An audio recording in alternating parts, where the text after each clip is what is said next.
Bismillahirrahmanirrahim. Alhamdulillahirabbil alamin wa bihi nasta'in ala umuri dunya waddin.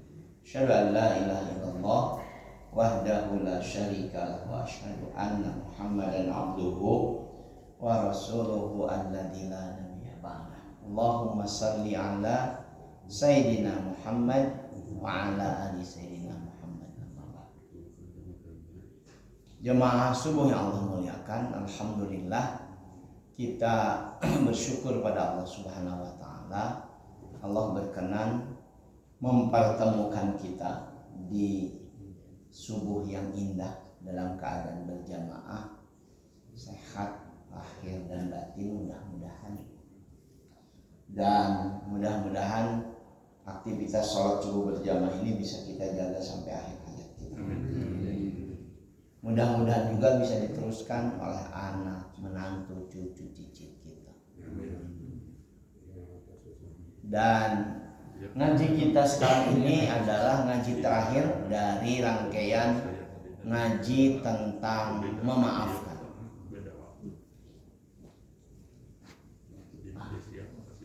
Kita akan membahas dua ayat ini dan satu hadis yang relatif panjang dalam tafsir Ibnu Katsir. Jemaah sekalian yang Allah muliakan, sengaja nih saya ajak untuk langsung kepada dua ayat ini karena ini memaafkan dalam episode terakhir ngaji subuh kita. A'udzubillahi minasyaitonirrajim. Bismillahirrahmanirrahim. Kita semua jamaah subuh yang Allah muliakan punya kewajiban bukan cuma memaafkan, tapi harus memaksakan diri untuk bisa memaafkan. Sangat banyak ayat Quran dan hadis Nabi yang menjelaskan tentang manfaat, fadilah, keutamaan memaafkan. Ada dua ayat di sini yang saya kutip, bisa dilihat di atas sana. Wadda katsirun min ahlil kitabi law yaruddunakum min ba'di imanikum kuffar hasadan min indi anfusihim min ba'di ma tabayyana lahumul haqq fa'fu wasfahu hatta ya'tiyallahu bi amri innallaha ala kulli syai'in qadir. Sebagian besar ahli kitab, Al-Quran menyebutkannya sebagian besar. Saya menggunakan rujukan Al-Quran untuk menilai kawan-kawan saya yang ahli kitab. Sebagian besar mereka ahli kitab itu sangat menginginkan supaya mereka bisa mengembalikan kamu kepada kekafiran. Konteks ayat ini Muhammad SAW dan para sahabatnya di Madinah semakin lama semakin besar konsolidasinya, perannya, bahkan kemudian menjadi dominan. Hanya dalam waktu 2 tahun itu berubah konstelasi politik, kalau politik itu konstelasi ekonomi juga. Nabi dan para sahabat baik dari Muhajirin maupun Ansor menjadi dominan mengendalikan Madinah sampai akhirnya kemudian dianggap beliau itu jadi pemimpin negara di Madinah. Padahal dulunya orang-orang Madinah tuh main dan lain sebagainya, berinteraksi dengan orang-orang ahli kitab baik Yahudi dan Nasrani. Setelah menjadi Muslim, mereka menjadi renggang jauh karena perbedaan akidah, perbedaan ibadah. Ayat ini turun dalam kerangka itu. Mereka berharap kalian kembali kepada kekafiran sehingga bisa bekerja sama dengan mereka, transaksinya ribawi lagi, kemudian juga bisa bareng judi, bisa bareng dan sebagainya tanpa ada sekat. Hasadan min indi anfusihim min ba'di ma tabayyana lahumul haqq. Dan itu muncul karena kedengkian mereka. Ternyata perbedaan keyakinan itu membuat para sahabat bisa kemudian berbeda bergaulnya, yang tadinya demikian akrab larut jadi berjarak karena ada aktivitas yang tidak mungkin bisa bersama antara mereka seperti sebelumnya. Sikap yang buruk itu, kedengkian itu orang-orang ahli kitab kepada kalian Muhammad dan para sahabatnya, ayat ini justru memerintahkannya luar biasa. Fa'fu wasfahu, maafkan sikap mereka yang dengki dan benci serta berharap kalian kembali kafir. Wasfahu, dan tetap perlakukan mereka dengan santun. Hatta ya'tiyallahu bi'amri, sehingga sampailah nanti pada keputusan Allah tentang urusan yang kau hadapi. Innallaha ala kulli syai'in qadir, sungguhnya Allah menentukan segala sesuatu. Yang dimaksud dengan sehingga sampai pada keputusan Allah, nanti kemudian terjadilah peperangan. Sampai hari ini Bapak-bapak, kita tidak akan menemukan orang ahli kitab yang kafir di Madinah. Tidak ada. Kalaupun ada, ya secara administratif tidak termasuk yang tercatat keberadaannya. Kenapa tidak termasuk yang tercatat? Terakhir bulan Maret saya ke Madinah, dan dari Madinah ke Makkah itu menggunakan kereta cepat, Haramain Express. Ngambil mikot itu di kereta cepat. Ketika naik kereta cepat itu kaget juga, banyak orang bule dan pakai baju biasa, pakai jeans, pakai casual dan sebagainya. Dan mereka ngobrol dalam bahasa Inggris sebagian ada menggunakan bahasa Jerman dan sebagainya. Sempat nanya-nanya ini apa gitu. Ngobrol dengan orang Arab Madinah, katanya mereka adalah pekerja konstruksi yang sedang menggarap proyek-proyek di Makkah dan di Madinah. Jadi mereka pakai kereta cepat pulang pergi. Sebagian bahkan turun di Jeddah dan sebagainya. Saya kemudian nyoba nanya, apakah mereka semua Muslim? Mereka bilang, maaf, nggak tahu Muslim atau tidaknya. Jadi sekarang sangat memungkinkan dengan kebijakan rezim Saudi sekarang itu ada pergerakan orang-orang non Muslim masuk Makkah Madinah.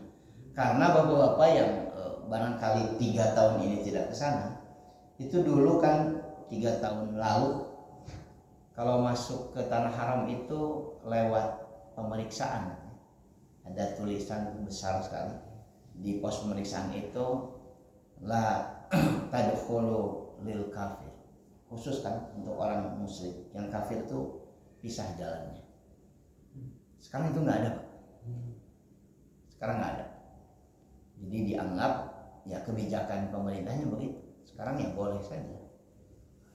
Dulu kan naik tuh, ada jamaah saya dulu yang kebetulan dari Inggris, dan ada yang rambutnya pirang, matanya bule, itu naik itu, si tentara itu meriksa dan nanya paspornya, walaupun sudah pakai kain ihram itu, nanya dulu. Sekarang nggak ada, tanda itu nggak ada dan sebagainya.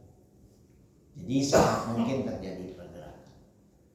Ayat ini sedang menjelaskan sekali lagi tentang maafkan saja mereka, orang-orang ahli kitab itu yang kafir itu, kalau mereka kemudian benci kepada kalian.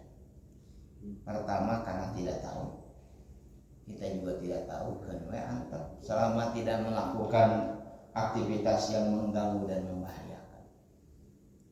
Yang kedua, ternyata memang syariat Islam memberikan ruang sangat besar bagi kita untuk bisa memaafkan.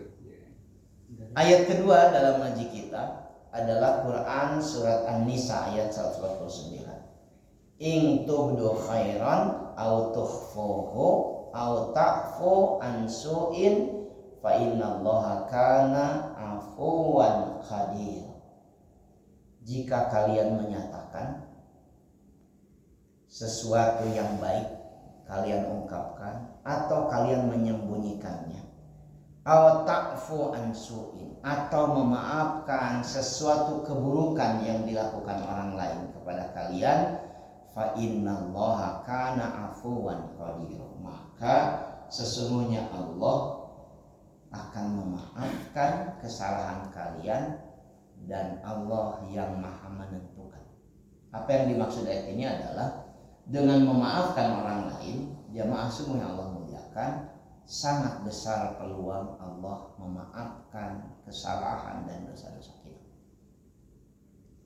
Saya ingin mengakhiri ini dengan kisah memaafkan. Lupa ini Pak, tafsir Ibnu Katsirnya surat apa gitu. Sudah kadung diambil sama saya hadisnya, tapi lupa. Malam dibuka lagi, ayat berapa ya, surat apa. Saya pikir tadi surat An-Nisa, ternyata bukan surat An-Nisa tentang memaafkan. Tapi dalam tafsir Ibnu Katsir hadis ini saya dapatkan. Sudah terjemahannya. Satu waktu Rasul SAW sedang duduk santai dengan para sahabatnya di Masjid Nabawi. Ya mungkin kayak kita beginilah, setelah subuh ngobrol dan lain sebagainya. Karena itu kan sebagian ulama menyebutkan berbincang setelah sholat itu yang mengakrabkan kita itu bagian dari sunnah. Jadi ngawangkong, kalau mau bahasa keren kongres, ngawangkong itu beres-beres. Itu bagian dari sunnah Nabi dalam mengakrabkan masing-masing kita. Dalam perbincangan itu tiba-tiba Rasulullah tertawa sehingga giginya yang putih bersih nampak jelas. Umar bin Khattab radhiyallahu an yang sangat kritis itu kemudian langsung bertanya. Kata Umar bin Khattab, bi abi wa ummi ya Rasul, apa yang membuat engkau tertawa sedemikian? Karena Nabi SAW, aku diberitahu Jibril barusan bahwa nanti di hari kiamat ada dua orang yang bersimpuh di hadapan Allah sambil menundukkan kepala, menunjukkan bahwa mereka takjub dan tidak punya keberanian melihat kemahakuasaan, kemahaindahan Allah Subhanahu wa taala. Dan yang satu mengadukan sahabatnya yang satu lagi dengan menyebutkan, ya Rabb, ambil kebaikan orang ini dan serahkan kepadaku kebaikannya, karena dulu dia berbuat zalim. Sudah jadi konsep dalam pengetahuan kita semua, kalau kita melakukan perbuatan dosa zalim, termasuk tidak membayar hutang dengan sengaja pada seseorang di dunia ini dan tidak terbayar ketika di dunia tidak sempat minta maaf, maka di akhirat nanti orang yang dizalimi, orang yang diutangi tidak dibayar, itu diperkenankan untuk menuntut balas. Dan menuntut balasnya adalah dengan meminta ditransfernya kebaikan dari orang yang berbuat zalim, dari orang yang memiliki utang kepada orang yang dizaliminya dan memiliki piutang. Jadi dia nuntut balas karena dulunya gak ketemu, bersimpuh di hadapan Allah. Kemudian Allah Subhanahu wa taala menyampaikan pertanyaan, bagaimana mungkin saudaramu bisa mentransfer kebaikan kepadamu sementara dia bukan orang yang rajin beramal saleh, ubah dosa, sholat ditinggalkan, puasa tara, hutang numpuk tidak dibayar, itulah mungkin dalam bahasa kita. Bagaimana mungkin dia akan bisa ditransfer kebaikannya padamu kalau dia zalim? Si orang yang komplain ini kemudian menambahkan, ya kalau begitu ya Rasul, ya Allah, dosaku aja pindahkan sama dia. Kan begitu mekanisme di akhirat itu, dosa aku aja pindahkan. Setelah menyampaikan begini, Rasul itu nangis. Rasul nangis diam, air matanya tumpah. Dan beliau kemudian menyebutkan pada hari itu setiap orang berharap dosanya dipikul orang lain. Karena Al-Quran demikian detil menjelaskan. Kemarin saya sampaikan, wa jazaa'u sayyi'atin sayyi'atun mithluha. Dan balasan keburukan adalah keburukan yang setimpal.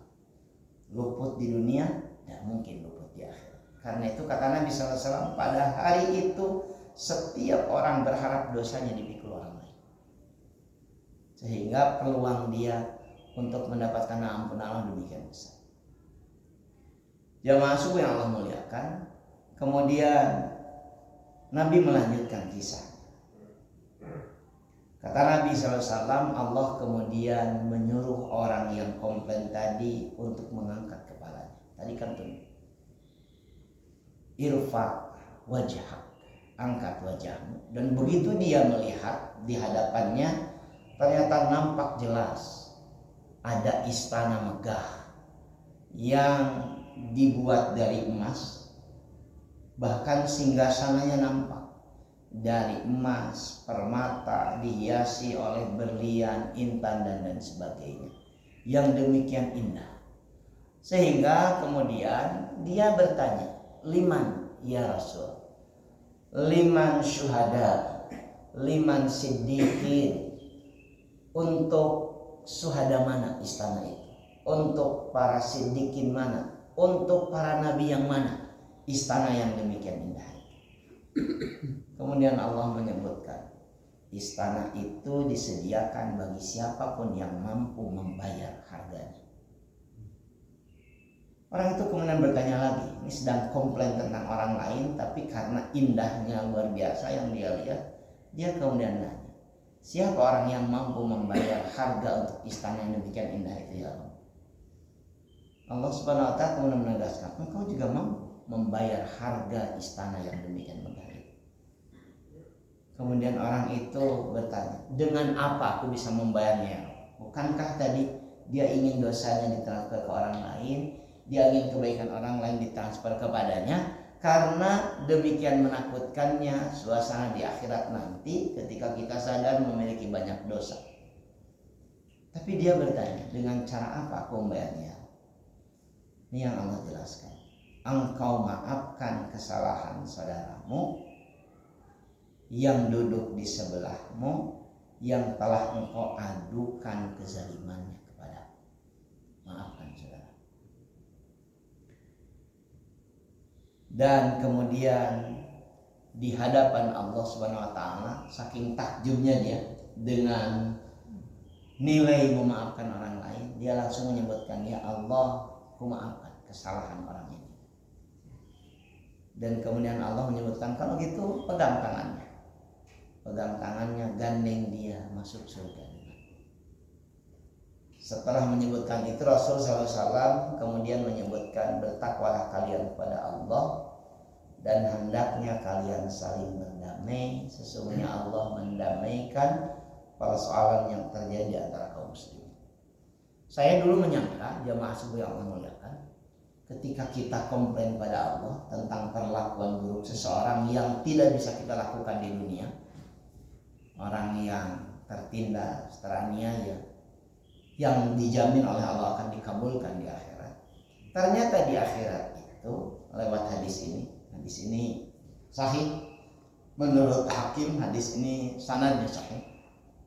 Ternyata dalam hadis ini Allah memaksa kita untuk memaafkan saudara kita, atau Allah memaksa saudara kita memaafkan kesalahan kita, sehingga kita bisa bersama menikmati surga yang demikian menenteramkan. Kenapa saya sampaikan di akhir ngaji kita, jamaah subuh yang Allah muliakan, memaafkan itu bukan cuma berdampak menenteramkan hati, menenangkan pikiran, sekaligus juga membuat lebih sehat secara kejiwaan, tapi memaafkan itu ternyata bisa demikian luar biasa. Karena keburukan seseorang, kezalimannya bisa sirna ketika orang bisa memaafkan, walaupun tidak di dunia, nanti di akhirat. Banyak kan di dunia yang merasa demikian buruk hubungannya dengan orang lain karena kesulitan untuk memaafkan perilaku orang lain yang pernah demikian buruk kepadanya. Jangankan bertemu, ingat saja pada seseorang yang pernah memperlakukan buruk itu membuat kita tidak nyaman. Jadi engap, jadi sesak napas, jadi pusing, bahkan ada orang yang kemudian jadi mules perutnya. Dampak pengalaman buruk itu bisa membuat orang mengalami trauma, dan dampak trauma itu bisa seperti itu. Memaafkan dalam beberapa catatan yang saya baca bisa berdampak membuat orang sehat secara kejiwaan. Bahkan andai kata ada orang yang apa ya kalau bahasa Sundanya, ririwit geringan wae, salah satu yang juga harus dilakukan menurut para ulama tasawuf yang menjelaskan tentang memaafkan, perbanyak memaafkan. Perbanyak memaafkan. Nanti boleh jadi sakitnya bisa berkurang, bahkan boleh jadi sembuh dari sakit yang mengganggu yang bersangkutan.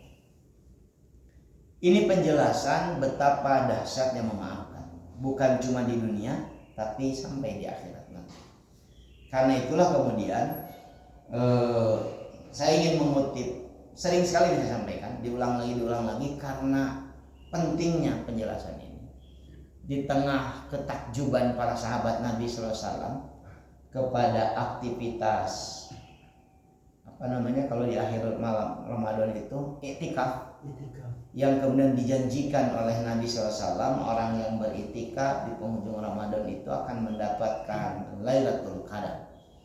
Aisyah radhiyallahu anha itu kan sangat terobsesi untuk mendapatkan malam Al-Qadar, dan beliau kemudian bertanya pada Nabi, apa yang harus kulakukan supaya bisa mendapatkan malam Al-Qadar di penghujung Ramadan?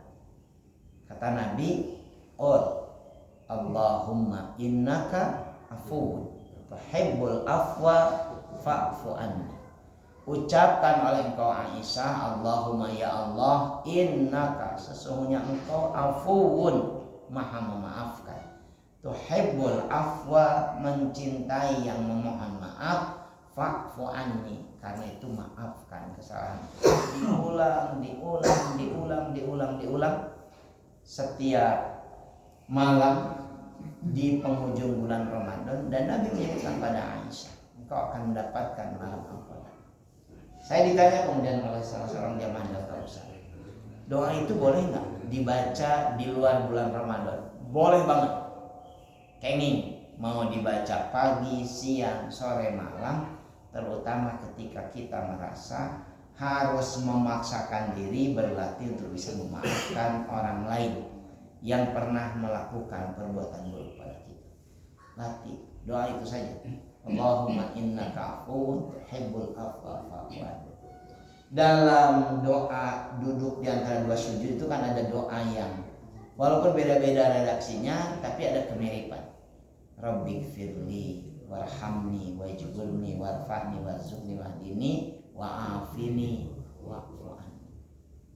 Yang kemudian ada redaksinya, maafkan kesalahan karena engkaulah Tuhan yang maha pemaaf. Artinya apa? Memaafkan menjadi bagian penting dalam keimanan kita. Naikkan level keimanan itu bukan cuma dengan menaikkan kuantitas salat, puasa, sedekah kita, tapi justru dengan menaikkan kualitas mental kita. Salah satunya adalah dengan memaafkan. Yang maksudnya yang Allah muliakan, seingat saya ini sudah slide terakhir. Ini sudah pernah disampaikan. Sampai sini ngaji kita. Karena ini terakhir tentang memaafkan, maka kalau ada yang mau menyampaikan masukan, mau menyampaikan pertanyaan dan sebagainya, saya ingin menjawab dulu satu pertanyaan. Ini pertanyaan lama. Bagaimana kalau kita memaafkan seseorang yang berdosa, tapi tidak mau ketemu lagi dengan orang itu? Bukan mau panggilnya sudah dihampuran, maaf tapi mau panggil. Secara fikih boleh Pak? Secara fikih boleh. Kenapa secara fikih boleh? Karena pernah dialami pada masa Nabi hidup. Nabi pernah demikian kecewa, demikian marah, demikian bahkan kalau bahasa yang digunakan demikian dendam pada seseorang yang melakukan keburukan di perang Uhud, membunuh pamannya Hamzah bin Abdul Muthalib dengan cara licik, membedah dadanya, mengeluarkan jantungnya, memakan jantungnya. Jadi ketika Nabi ketemu pamannya, itu kata sahabat, gigi Nabi itu sampai berbunyi Pak, saking nahan marah. Bayangkan ya Bapak, paman yang dicintainya dadanya terbelah, jantungnya hilang, dan Nabi dapat kabar jantungnya dikunyah oleh Hindun bintul Utbah. Nabi sempat mengucapkan kata-kata makian dan laknat. Ya Allah, hancurkan orang yang menghinakan pamanku ini sehancur-hancurnya. 6 tahun setelah itu di masa Fathu Makkah, setelah Fathu Makkah, Hindun bintul Utbah yang mengunyah jantung itu masuk Islam. Bahkan sekarang menyebut Hindun bintul Utbah itu istri Abu Sufyan itu kita menggunakan radhiyallahu anha. Kepada Abu Sufyan yang mendesain peperangan itu memusuhi Nabi habis-habisan, kita juga menyebutnya sekarang dengan radhiyallahu anhu. Semoga Allah meridainya. Tapi bukan itu yang dikira bisa kita. Ada seseorang yang diantar Umar bin Khattab, saya lupa namanya, Wasi, diantar oleh Umar bin Khattab, dan kemudian Umar nyampe, ya Rasul, ada seseorang yang ingin bertemu denganmu, meminta maaf, ingin memohon maaf. Dia sudah masuk Islam beberapa waktu lalu, ingin bertemu denganmu dan menyampaikan keinginannya untuk mendapatkan maaf darimu. Kata Nabi, ya biar aku bertemu dengan Nabi sumringah. Ketemu dengan Nabi, salaman, kemudian dia menyebutkan, aku Wasi ya Rasul, yang pernah berdosa demikian besar kepadamu. Apa dosamu? Nabi masih senyum itu. Saya baca dalam kitab tarikh itu. Masih senyum. Kan kemudian Wasi menyebutkan, akulah yang membunuh pamanmu Hamzah bin Abdul Muthalib di perang Uhud. Aku asah tombakku, dia pelempar lembing, juara lempar lembing, sehingga tembus dari selangkangan ke tenggorokan itu tembus. Jatuh terlentang. Dan aku kemudian mendapatkan uang, mendapatkan kebebasan, bisa menikah dari hadiah membunuh paman. Nabi katanya wajahnya berubah seketika. Terbayang betul betapa sakitnya hati Nabi dengan peristiwa itu, terbayang. Dan kemudian Nabi ngomong, aku maafkan kesalahanmu, tapi jangan lagi bertemu dengan. Jadi sepanjang hidupnya Wasi tidak bertemu dengan Nabi setelah pertemuan itu. Kalau dia lihat Nabi dari kejauhan, dia menghindar.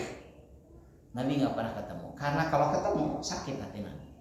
Ini yang jadi jawaban para ulama, boleh bapak-bapak tidak bertemu dengan seorang yang bisa menjadi penyebab zalim kita kalau ketemu dengan dia. Jadi paham bahwa urat kepotongan, mungkin begitu ya. Dari hati ditinggalkan kawin, Gusti Eta ya nggak usah ketemu lah, daripada ingat kemudian kasih surat dan lain sebagainya. Konteksnya begitu dan sebagainya. Tapi kalau terlalu banyak rumah di pengkolan ya kepotongan. Jadi artinya saya udah jawab nih. Boleh tidak bertemu dengan seseorang yang akan menyebabkan kita jadi zalim dan lain sebagainya. Silaturahim juga boleh. Lebaran kan ada keluarga tuh yang nggak bisa. Ya kalau sama orang tua kan nggak bisa. Kalau sama anak nggak mungkin. Kalau sama kerabat boleh jadi. Karena ada contoh juga. Kalau sama kerabat ya udahlah. Kan baik teu panggih ge, doakeun we daripada panggih misalkan pi omongan dan sebagainya. Saya dengan menggunakan rujukan tadi memperbolehkan.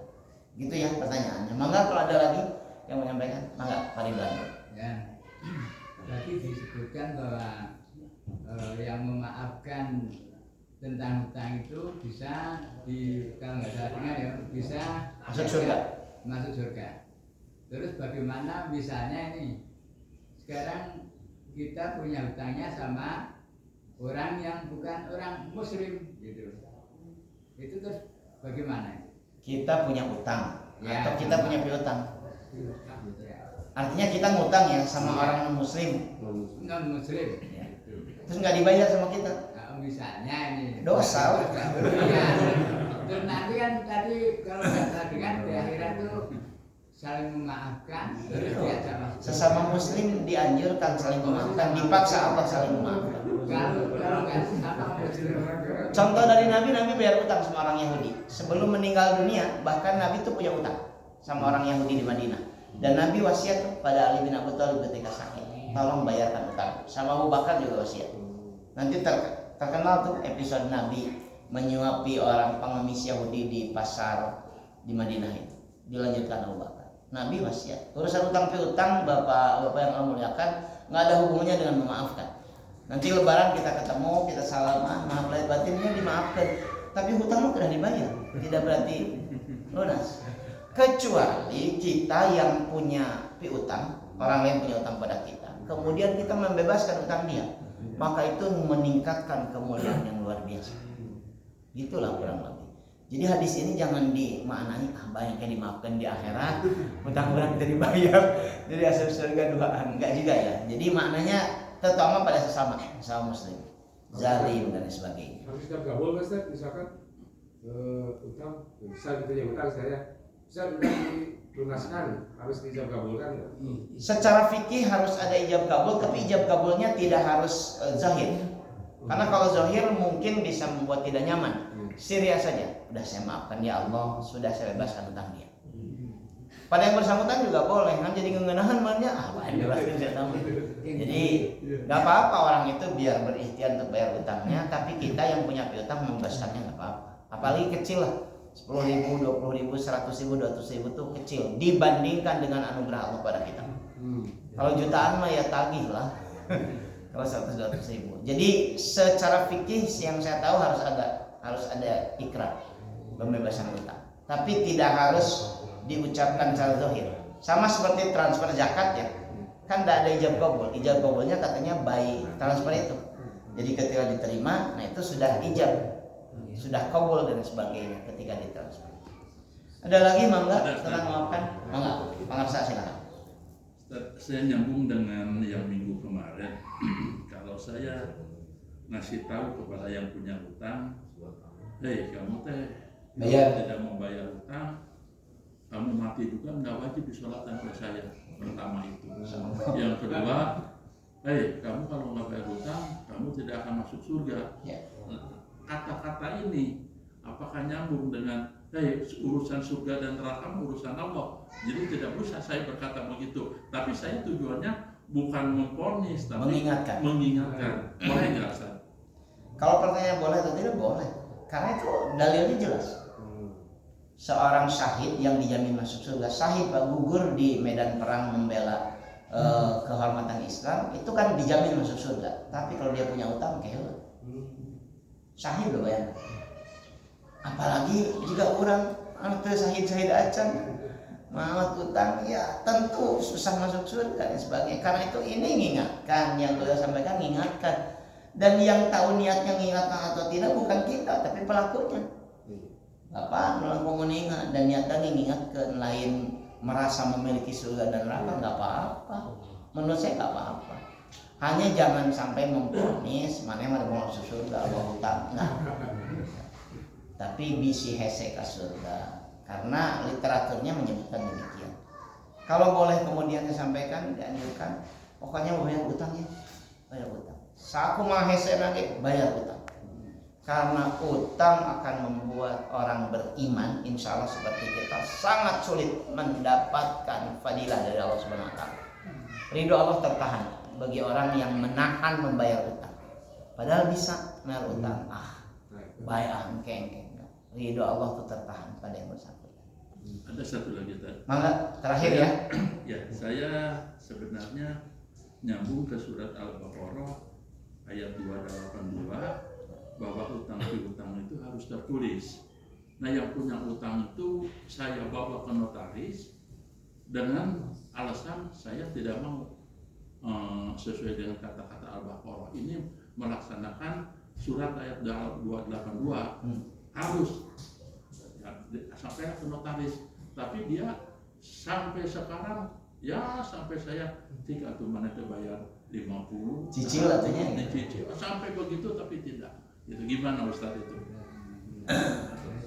Ayat paling panjang jamaah subuh yang Allah muliakan dalam Al-Quran itu ayat utang piutang. Detil Anda baca 1 halaman lebih. Kalau Quran Depag yang di Indonesia itu bahkan bisa 1 halaman lebih 1/4 itu ayat utang piutang itu. Detil, harus ditulis, ada saksi, ada borah. Di sana disebutkan di ayat itu ada borahnya, ada saksinya, bahkan saksinya nggak boleh seorang dan sebagainya.